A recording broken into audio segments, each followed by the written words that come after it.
Hey, great. Hi, everyone.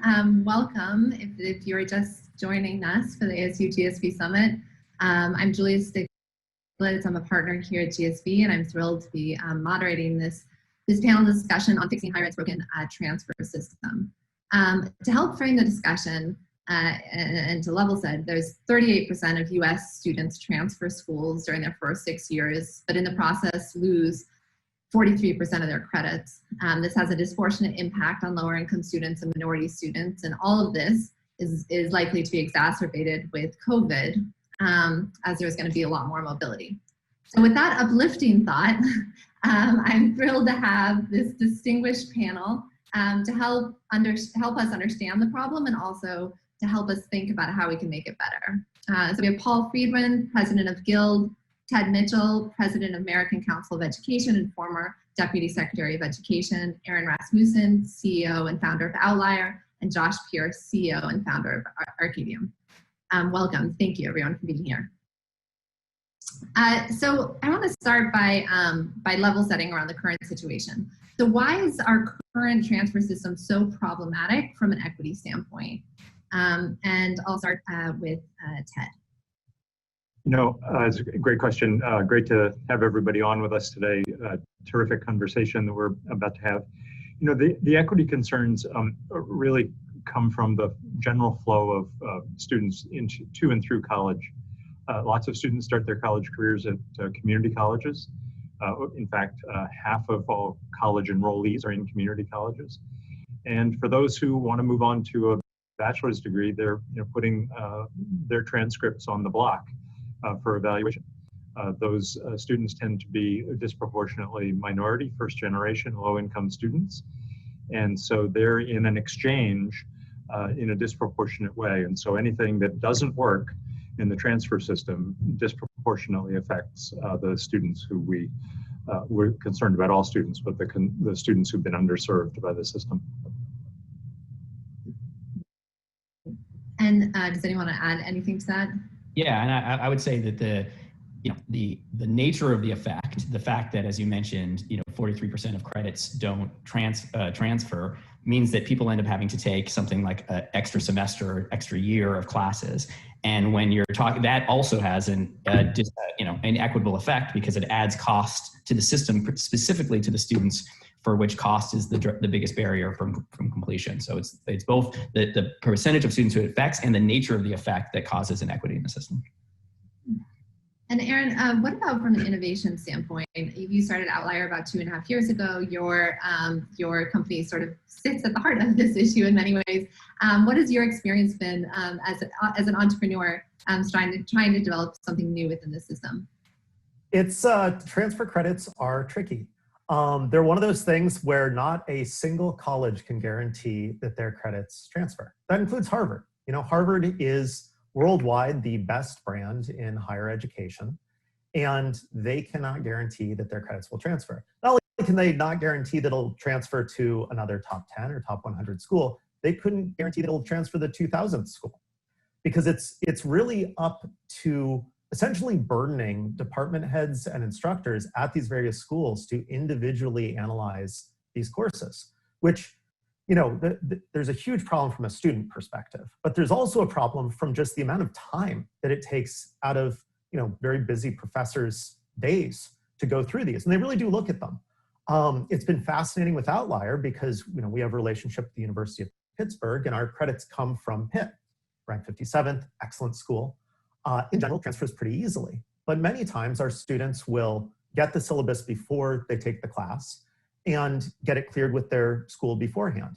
And it's a lot of friction to something that should be quite easy. Calculus, for example, is a pretty standard curriculum, or has been for maybe 150 years. So I think we've got it down at this point.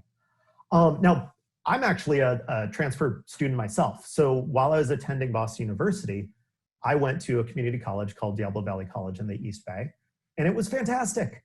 And I would transfer in credits from there into Boston University to save money. I certainly fall amongst the students that need some extra help with a 4-year degree because we really couldn't afford for me to take all those courses at Boston University. Unfortunately, they transferred in, but every time it's tricky. So this whole thing essentially wastes everyone's time, the students, the schools, everyone's. Josh, do you want to weigh in? Yeah, I mean, it's an outgrowth of a few things that are just core to the history of where colleges and universities come from, especially in the United States. It's in particular an outgrowth of the shared governance model, right? So these courses that on transfer need to be approved by a program director or faculty advisor or someone who has responsibility for the integrity of the programming on the receiving end, right? So that's one thing. It's also a product of how historically where universities come from, their operating models, right? They're not used to processing this much transfer credit. As students have become more like adults, as the cost of the experience has become so much higher and students stop and start and try to find alternatives, transfer is being asked for much more than it was before, but these schools aren't good at changing process, right? And the process they have pushes the work onto the lowest people on the totem pole, right? Both the student and the person who's got to review the credit. And they do it in a ridiculously inefficient way, right? But they do the best they can with it. But I used to manage a registrar for some time, and I used to watch her do the same thing time and time. She'd review the same transcript, the same course, follow the same process. And I would say, Belle, it's like the 5th time you've done that this week, reviewed that course from that school. Why are we doing this? You should have just copy pasted the decision 5 times over. So it's related to probably a bunch of other things, but that shared governance model where schools need to maintain their control over the integrity of the degrees and the credentials they're granting, which there's a lot of good reasons for that. And then just the way that they think about process is antiquated. It needs to be updated. Yeah, Josh and Aaron, I think I agree with everything you've said. I also think you're being too nice because I think it's also an outgrowth of elitism, right? It's a sense that students transferring from institutions, the institutions they're transferring from aren't as good as the institutions that they're at. They couldn't possibly have learned the same thing. And when you take the sense or at the same level, and faculty have a bias towards things taught from without being as good as things taught from within, or maybe we'll take credit for it, but we're not going to take major credit for it. It's elective. So, and when you take it, with Aaron's example of calculus, it becomes ridiculous because the calculus taught at Diablo Valley Community College and what's taught at Harvard could be exactly the same level. And if we had a better mechanism of determining what people know rather than what seat their butt was sitting in for some period of time, we would have a better system. Also think you have to recognize an perverse economic incentive to not accept transfer credits. The lower division classes are most profitable because they have the highest student faculty ratios. And there's an economic, if you take to make, you want the students from an economic perspective because they're tuition paying, but you kind of want them for as long as you can get them. And so I think there is some aspects of this system that exists because of kind of quaint issues related to bad process. I think there's also perverse incentives that at the end of the day are hurting the students that we should be trying to elevate the most. Yeah, I think you're exactly right. I mean, the schools especially tend to think about their degrees, their credentials as these monolithic things. Right. But what Aaron knows at his business is almost every one of them has a component part that is calculus. Right. And there's not that much difference in calculus across the board. One of the things we say in our business is nobody ever went to college, Boston University for their calculus course. They went there for another reason. And because of that thinking, they can't think of breaking these credentials and these pathways down into component parts where they can be commoditized and traded and put together in different ways. And what I'm saying, and you guys know this, but what I'm saying for everybody listening is it's really not all that crazy what we're talking about. Virtually every other industry has gone through this over the past 150 years, learning how to decompose the value they're providing, creating an integrated supply chain that can get it, across multiple component parts and multiple providers, right? It requires some evolutionary cycles, but it's necessary now just because trying to provide the monolithic thing in one place where everything gets produced there, obviously it isn't working for most students anymore. Hey, Julia, let's go back to the first number that you put out, because I think that Josh is really onto something. As in so much else in higher education, the students are really guiding us. Right, 38% of students are already assembling an education, despite the system that is broken. Hence the topic today. And I think that institutions are waking up to that. We about 7 months ago put together a national task force on the transfer of credit because our members understand that this is broken. So we've got about 30 college presidents and registrars who are helping us work on some recommendations for this issue. And one of them is apropos the calculus discussion, is that there are a tier of courses that are, hesitate to use the word, but commodity courses that ought to easily be interchangeable. There are also different kinds of institutions. There are institutions for which transfer of credit is a kind of a yawner because it happens so infrequently. Maybe it should be more, but right now it's not a part of their dialogue. On the other hand, there are institutions where we're talking thousands, if not tens of thousands. So as we think about disaggregating the transfer problem, what if we think about the high transfer institutions and the high transfer, the commodity courses? If we could solve those problems, we could probably take care of about 85% of the transfer issue that we're talking about. And Ted, and this is also open to everyone, who is responsible? Like, is it up to each individual institution to sort of opt into something like that? Is this something that should be happening at the level of the accreditors? Is this something that should be happening at the federal government level? Like, it's who's responsible for this, and how do you think about that? Go ahead, Paul. Well, I was going to say whatever you said, it would be, you didn't fix it when you were there, so right. You can retort. Look, I think there's concentric circles. Right now it's delegated to the institutional level, and then, as Josh said at the beginning, delegated to actually the individual faculty level, which is not a scale solution. You could be thinking about it, at the biggest issue, which is like, hey, if everybody is going to a Title IV eligible institution, and the federal government is paying or subsidizing in some way, a lot of the program, and so there should be a default that it's of a certain quality. That would be the top level thinking, that opt in, assume that things transfer because it's all accredited to Title IV eligibility.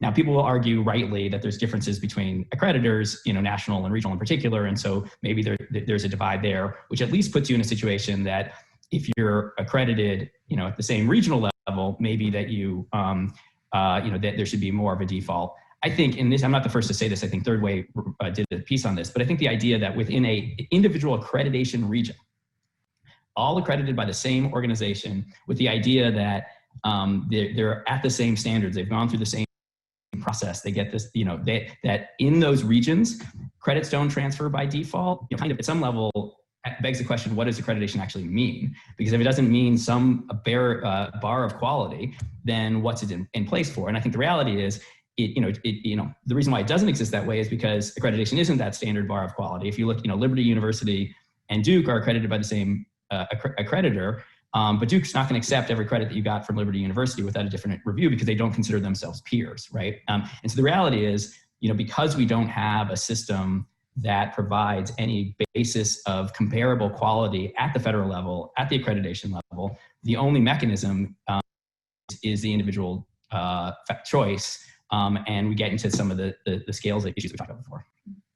Yeah, and I worry about thinking about accreditation in exactly those terms. I think accreditors are responsible for making quality determinations, but I hope that accreditors will continue to focus on outcomes as a way of creating that bar and thinking about things like completion rate, disaggregated completion rates, employability, those kinds of things. I think it gets a little bit harder when you get into the curriculum where you're really looking at the inputs rather than the outputs. But I get Paul's point, and I think that if you think about accreditation and if you think about introductory courses, for example, that, by the way, we've done this before, the textbook market has been a pretty efficient standardizer of curriculum over time, right? So we kind of can't complain much about that.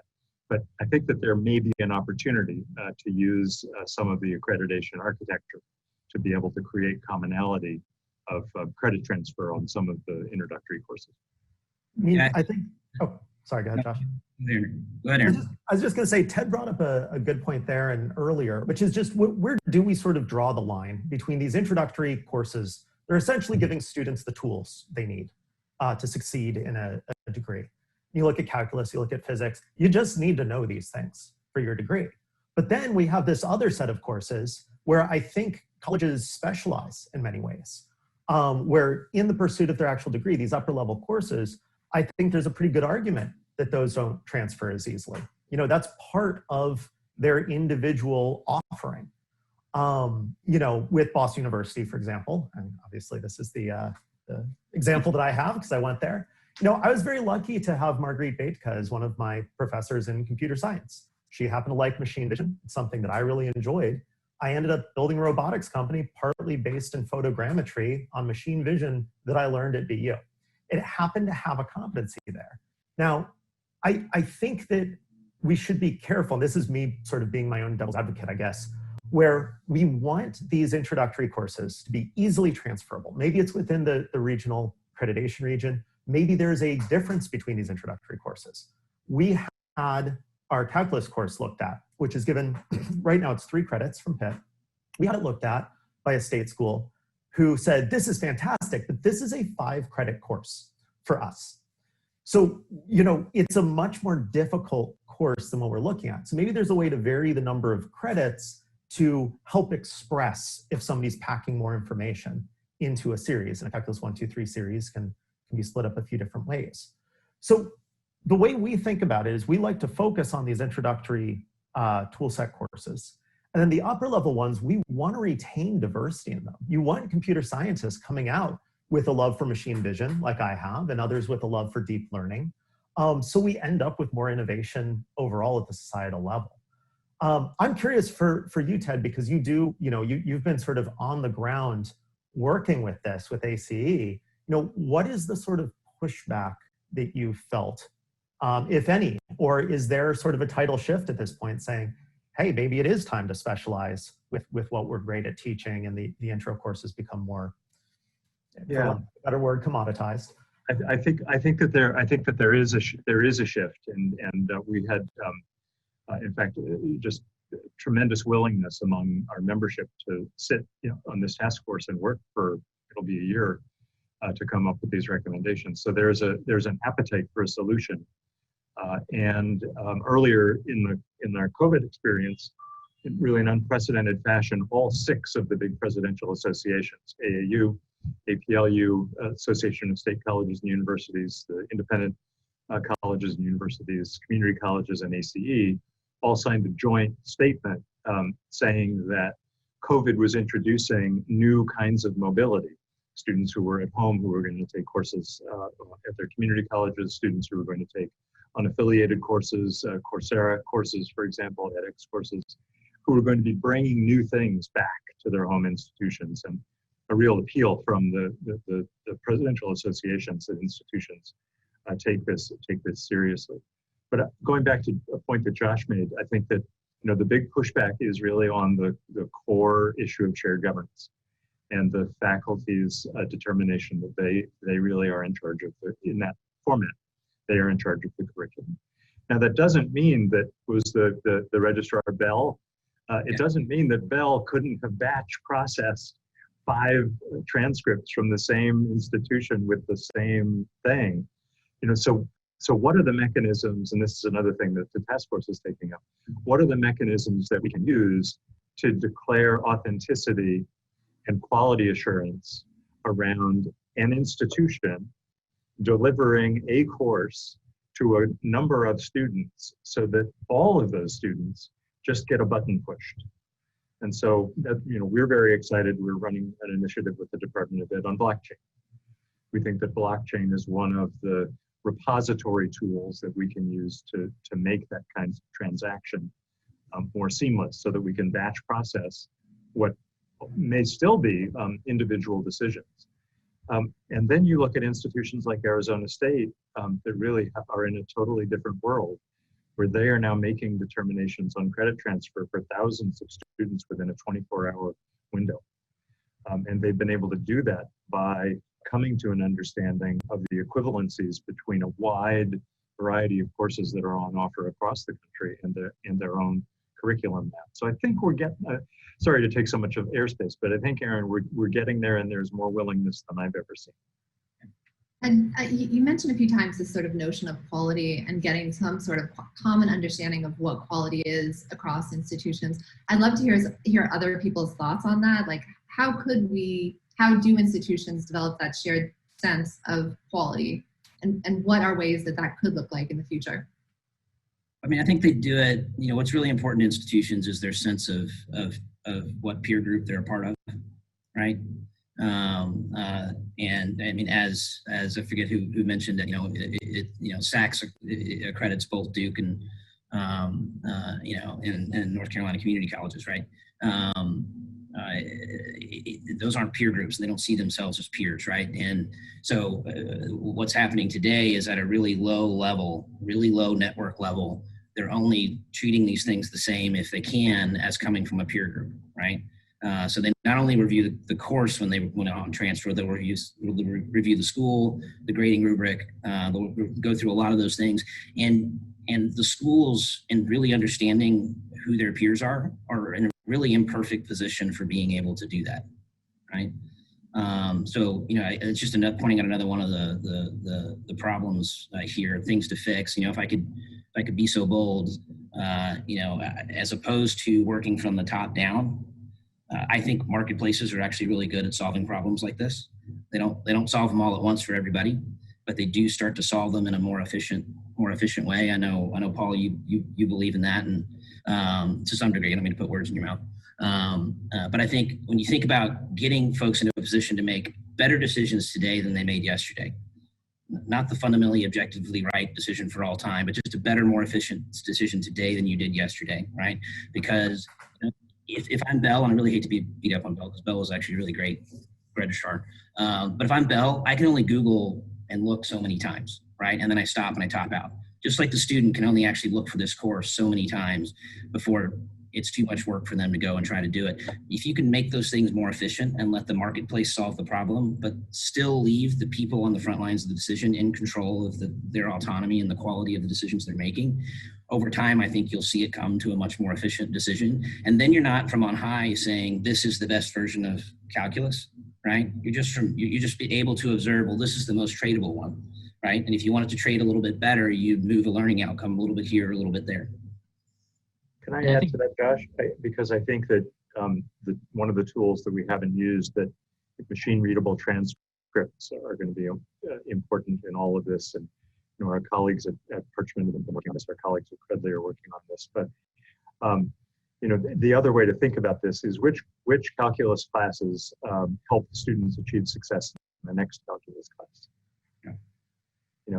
And so that marketplace can be determined not just by sort of price and popularity, but also by some evidence internal to the institution. So, I don't care what the syllabus says. I really care whether the student is going to be able to show the competency when they move on.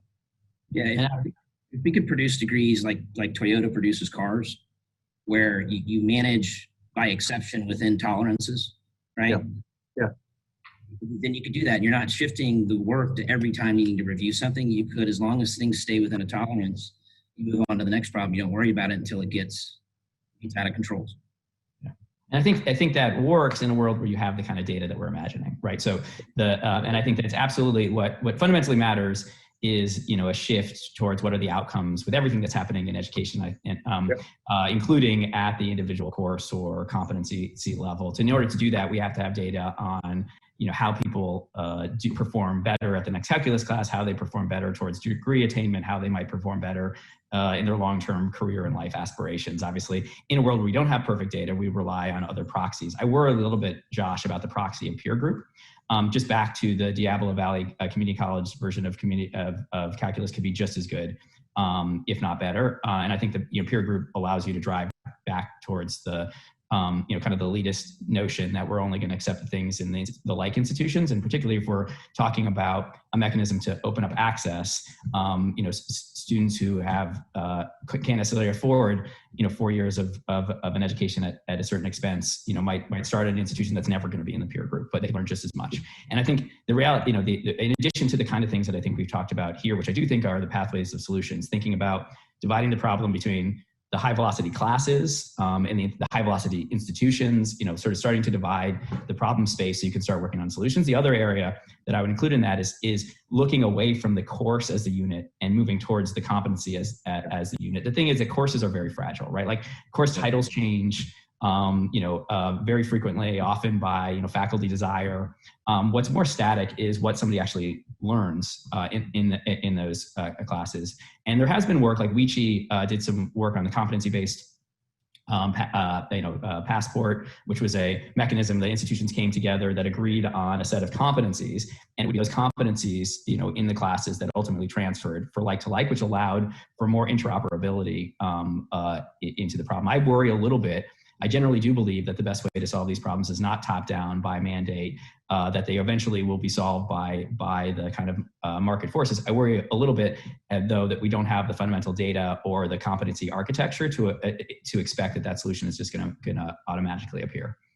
If I could pick up on competencies for just a second, because I think that it's taking us into another line, and Julia, you can wave me off, but I think so far we've been talking about 4-year to 4-year transfer, and to a lesser extent, 2-year to 4-year transfer. But one of the things that we certainly see happening, and Paul and I talk about this all the time, is that learners are coming to institutions with much more prior learning that may not fit exactly into a course box, but sure has a lot of competency built into it. And so I'd love to combine competencies and prior learning, and just think about the range of other providers who are out there. We were talking earlier, Josh and I were talking about which Coursera course we were going to take next.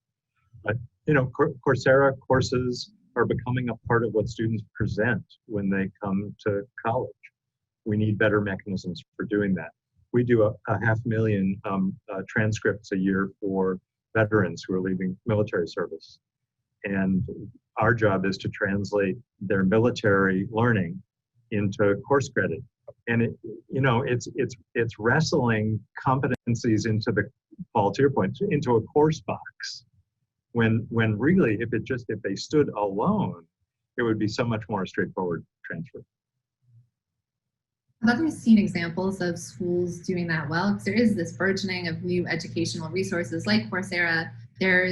Students are entering college with more work experience that's rich and valuable. So are there examples of schools that are really appreciating that and having it flow into their credit and ultimately into a student's degree?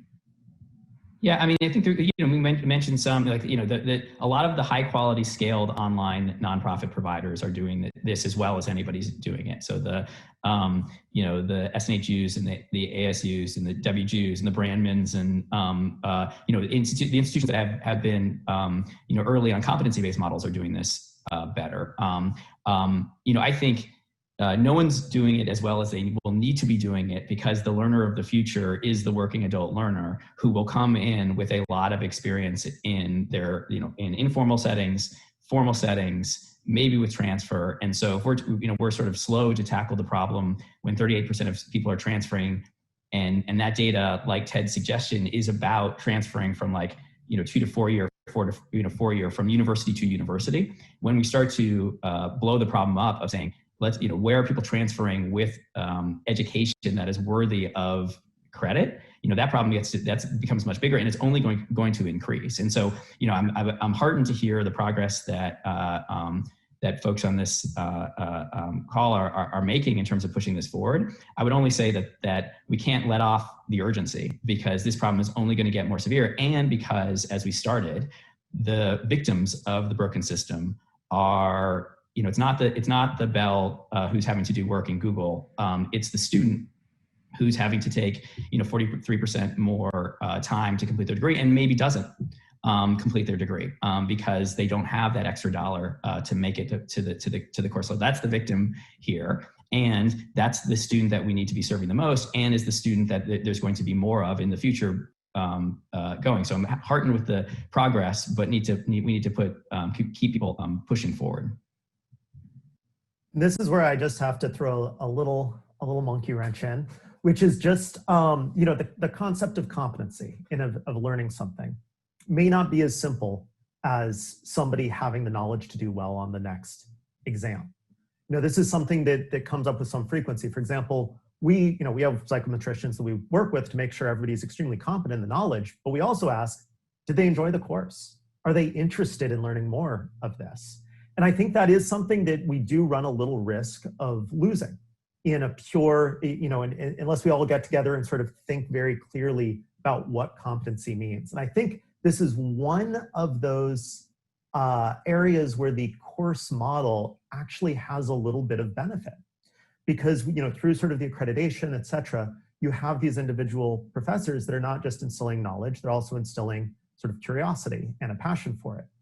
You know, I think of a microeconomics course I took that I got an A in, I did well, I hated it with a passion, which is too bad. I love microeconomics now. So, you know, how do we capture that? Because this is clearly the future. You know, clearly the future is this whole generation of students needing to transfer in both courses, but potentially skills from other places.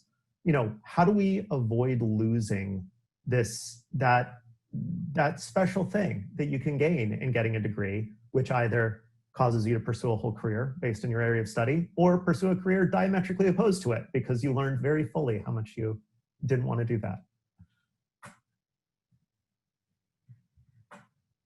That's just an open monkey wrench. I don't know that we've gotten far enough in this process to even really consider that, because step one is competency, and that we can do with data.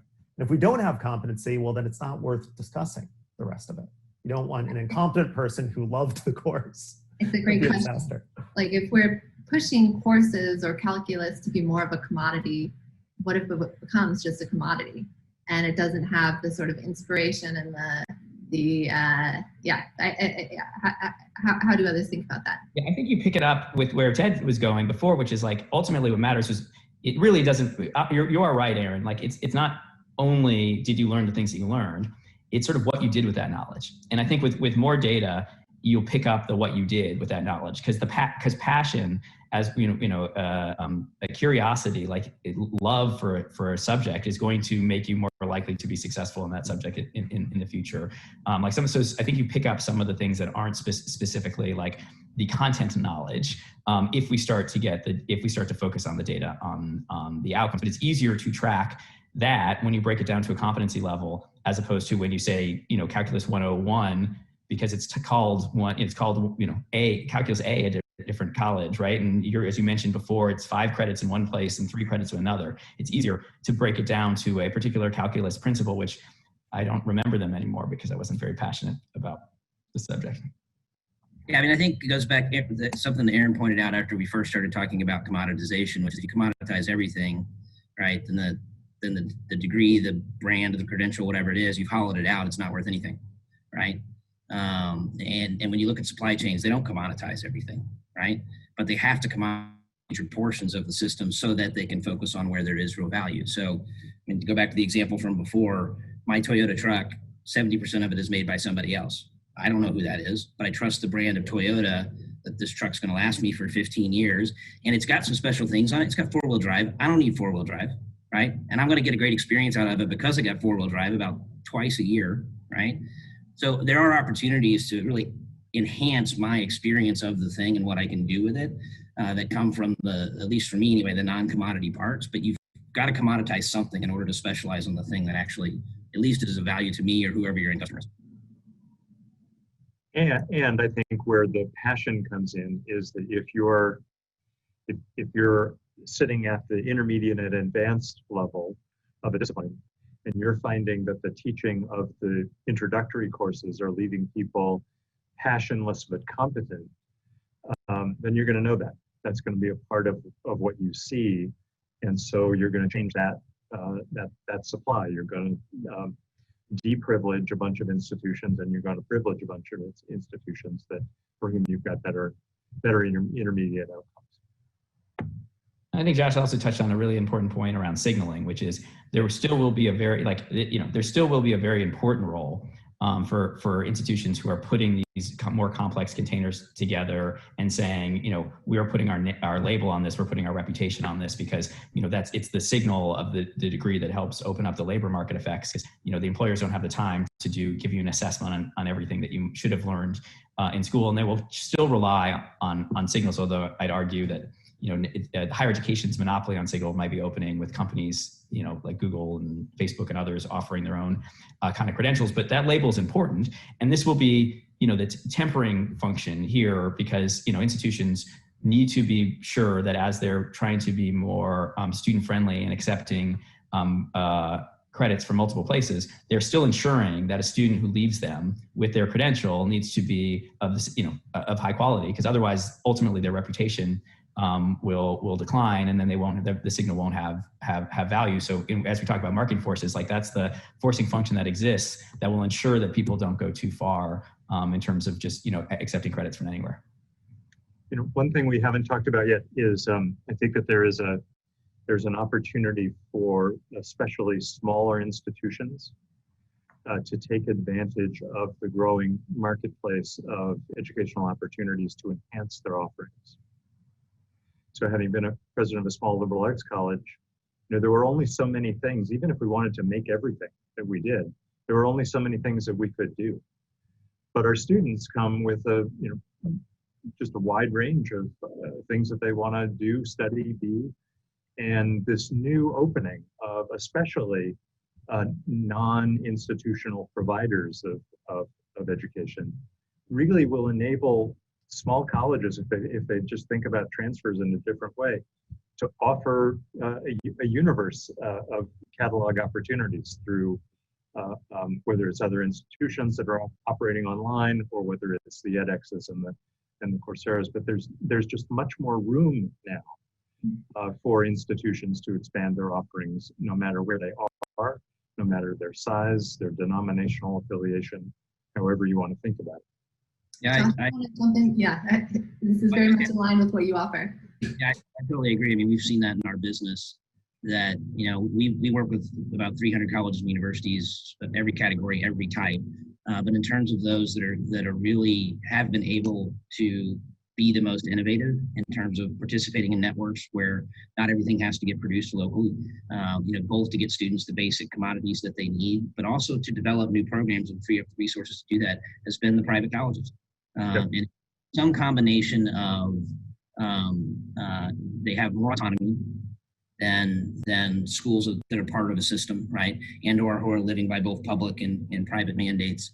But they also have some sense of shared purpose as well, right? There's a reason why they would collaborate, right? So we've tried to do this with the proprietary for-profit companies, because as an operator, it just makes total sense. We've never been able to get them to work together, right? Because too competitive. So the combination of their autonomy, they're able to do something and then we can get into action. But they also have some pre-existing sense of network and shared affinity. I mean, out of our 300 schools, probably 205 of them are private independent colleges. And our most aggressive, most innovative ones are those schools. Yeah, I'm curious if the sort of economic calculus for higher education is changing, especially with COVID. Like thinking about the declining enrollments of students within higher education and the need for institutions to find more students who can come to them. It seems like there's actually an economic incentive to figure out this transfer issue. And it also seems like there's some institutions that have figured it out that are doing quite well. So I mean, it's, Paul, in the beginning you talked about kind of like the perverse incentives, but of institutions thinking competitively and not wanting to transfer. But then there's also incentives for them to do so. So I'm curious if COVID is changing the conversation around this. I don't think COVID changes the conversation. I think COVID accelerates time and space for a transition that was going to happen over maybe more years. It's just jammed it into place in a shorter period of time, right?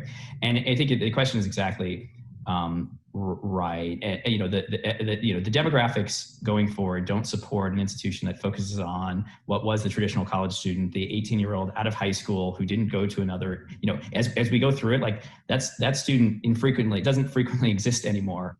Students are majority adult, majority coming with work experience. As we talked about, 38% with transfer experience, meaning that they went to another institution. Like that core model is a smaller and smaller percentage of the population. Now, there are institutions that serve them well, and will continue to serve them well. But if you're not one of them as a university, and you should know who you are, then your only opportunity is to start thinking about the learner of the future, and that learner of the future is the working adult.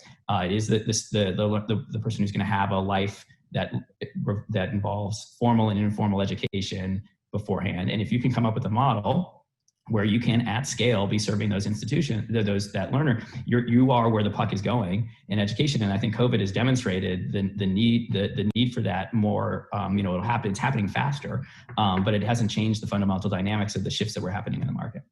If I could talk to the composite college leadership team, president, provost, CFO, and I could change their minds on two things, it would remove a lot of friction that's in the way of solving the transfer problem. One is something Paul referenced, the mentality that our moneymaker courses are these big gen ed bottom of the stack courses, which they are right now, but as soon as we can push them to their marginal cost, right? They're charging the same thing for that 100 level course that they're charging for that 400 level course.